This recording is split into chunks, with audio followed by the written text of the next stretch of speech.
Peace Declaration.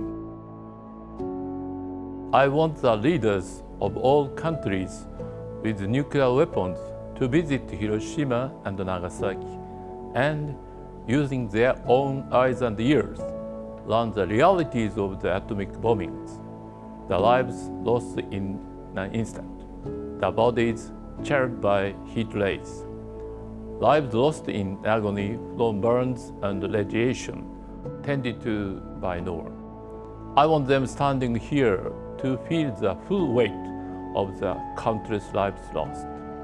The hibakusha making this plea was 8 years old when the bomb exploded 78 years ago. He always remembered that day as a living hell. The heads of state who attended the G7 Hiroshima summit in May this year visited the Peace Memorial Museum, spoke with hibakusha, and wrote messages in the guestbook. Their messages provide proof that the hibakusha pleas have reached them as they stood before the senator for the airborne victims. I convey the spirit of Hiroshima, underlying its inscription: enduring past grief, overcoming hatred, we yearn for genuine world peace, with all humanity living in harmony and prosperity. I believe our spirit is now engraved in their hearts. And in this spirit, the first G7 leaders' Hiroshima vision on nuclear disarmament reaffirmed their commitment to the ultimate goal of a world without nuclear weapons, with undiminished security for all, and declared that their security policies are based on the understanding that nuclear weapons, for as long as they exist, should serve defensive purposes.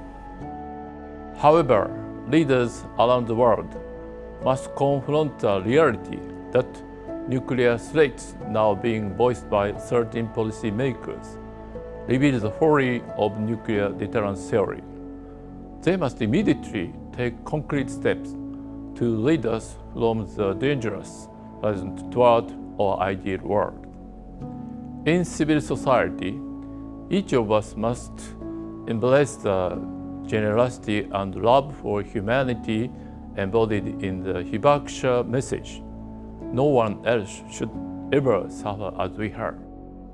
It will be increasingly important for us to urge policymakers to abandon nuclear deterrence in favor of a peaceful world that refuses to compromise individual dignity and security.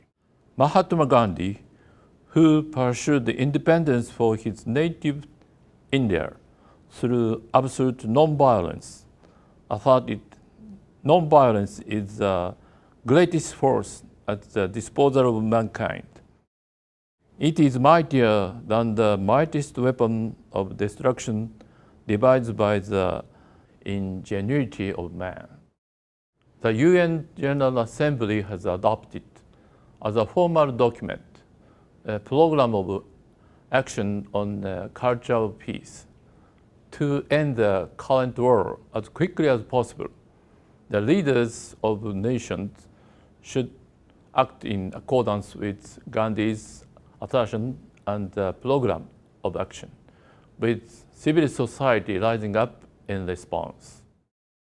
To that end, it will be vital to build a social environment in which our dreams and hopes come alive in our daily lives through contact with or participation in music, art, sports, and other activities that transcend language, nationality, creed, and gender. And to create that social environment, let us promote initiatives to instill the culture of peace everywhere. If we do, elected officials who need the support of the people will surely work with us toward a peaceful world. The city of Hiroshima, together with more than 8,200 member cities of Mayors for Peace in 166 countries and regions intend to promote the culture of peace globally through citizen-level exchange.